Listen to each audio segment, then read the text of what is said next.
ओम गणेशाय नमः। राधे राधे दोस्तों आज हम सुनेंगे मोक्षदा एकादशी व्रत कथा।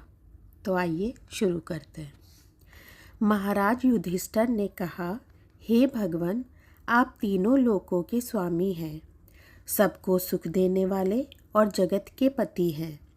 मैं आपको नमस्कार करता हूँ।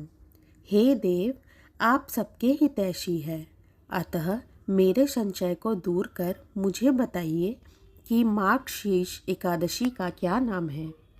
उस दिन कौन से देवता का पूजा होता है और उसकी क्या विधि है, कृपया मुझे बताइए। भक्त वत्सल भगवान श्री कृष्ण कहने लगे कि धर्मराज, तुमने बड़ा ही उत्तम प्रश्न किया है। इसके सुनने से ही तुम्हारा यश संसार में फैलेगा। मार्गशीर्ष शुक्ल एकादशी अनेक पापों को नष्ट करने वाली है। इसका नाम मोक्षदा एकादशी है। इस दिन दामोदर भगवान की धूप दीप नैवेद्य आदि से भक्ति पूर्वक पूजा करनी चाहिए। अब इस विषय में मैं एक पुराणों की कथा कहता हूँ। गोकुल नाम के नगर में वैखानस नामक राजा राज्य करता था। उसके राज्य में चारों वेदों के ज्ञाता ब्राह्मण रहते थे। वह राजा अपनी प्रजा का पुत्रवत पालन करता था। एक बार रात्रि में राजा ने एक स्वप्न देखा कि उसके पिता नरक में हैं। उसे बड़ा आश्चर्य हुआ। प्रातः वह विद्वान ब्राह्मणों के पास गया और अपना स्वप्न सुनाया। कहा, मैंने अपने पिता को नरक में कष्ट उठाते देखा है। उन्होंने मुझसे कहा है, हे पुत्र, मैं नरक में पड़ा हूँ, यहाँ से तुम मुझे मुक्त कराओ।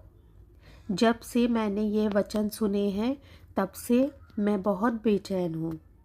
चित्त में बड़ी अशांति हो रही है। मुझे इस राज्य, धन, पुत्र, स्त्री, हाथी, घोड़े आदि में कुछ भी सुख प्रतीत नहीं होता। क्या करूँ? राजा ने कहा, हे ब्राह्मण देवताओं, इस दुख के कारण मेरा सारा शरीर जल रहा है। अब आप कृपया करके कोई तप, दान, व्रत आदि ऐसा उपाय बताइए जिससे मेरे पिता को मुक्ति मिल जाए। उस पुत्र का जीवन व्यर्थ है जो अपने माता पिता का उद्धार ना कर सके। एक उत्तम पुत्र जो अपने माता पिता तथा पूर्वजों का उद्धार करता है, वह 1000 मूर्ख पुत्रों से अच्छा है। जैसे एक चंद्रमा सारे जगत में प्रकाश कर देता है परंतु हजारों तारे नहीं कर पाते, ब्राह्मणों ने कहा, हे राजन, यहाँ पास में ही भूत भविष्य वर्तमान के ज्ञाता पर्वत ऋषि का आश्रम है। आपकी समस्या का हल वे जरूर करेंगे। ऐसा सुनकर राजा मुनि के आश्रम पर गया। उस आश्रम में अनेक शांतचित्त योगी और मुनि तपस्या कर रहे थे। उसी जगह पर्वत मुनि बैठे थे। राजा ने मुनि को साष्टांग दंडवत किया। मुनि ने राजा से सांगोपांग कुशल पूछी।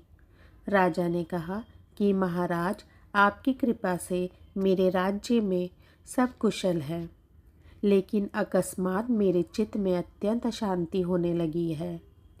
ऐसा सुनकर पर्वत मुनि ने आंखें बंद की और भूत विचारने लगे। फिर बोले, हे राजन, मैंने योग के बल से तुम्हारे पिता के कुकर्मों को जान लिया है। उन्होंने पूर्व जन्म में कामातुर होकर एक पत्नी को रति दी, किंतु सौत के कहने पर दूसरे पत्नी को ऋतुदान मांगने पर भी नहीं दिया। उसी पाप कर्म के कारण तुम्हारे पिता को नरक में जाना पड़ा। तब राजा ने कहा, इसका कोई उपाय बताइए। मुनि बोले, हे राजन, आप मार्गशीर्ष एकादशी का उपवास करें और उस उपवास के पुण्य को अपने पिता को संकल्प कर दें। इसके प्रभाव से आपके पिता की अवश्य नरक से मुक्ति होगी। मुनि के ये वचन सुनकर राजा महल में आया और मुनि के कहने अनुसार कुटुंब सहित मोक्षदा एकादशी का व्रत किया। इसके पश्चात उपवास का पुण्य उसने पिता को अर्पण कर दिया। इसके प्रभाव से उसके पिता को मुक्ति मिल गई और स्वर्ग में जाते हुए वे पुत्र से कहने लगे, हे पुत्र, तेरा कल्याण हो। यह कहकर स्वर्ग चले गए। मार्गशीर्ष मास के शुक्ल पक्ष की मोक्षदा एकादशी का जो व्रत करते हैं उनके समस्त पाप नष्ट हो जाते हैं। इस व्रत से बढ़कर मोक्ष देने वाला और कोई व्रत नहीं है। इस कथा को पढ़ने या सुनने से वायपेय यज्ञ का फल मिलता है। यह व्रत मोक्ष देने वाला तथा चिंतामणि के समान सब कामनाएं पूर्ण करने वाला है। अतः मोक्षदा एकादशी व्रत कथा संपूर्ण हुआ। राधे राधे दोस्तों।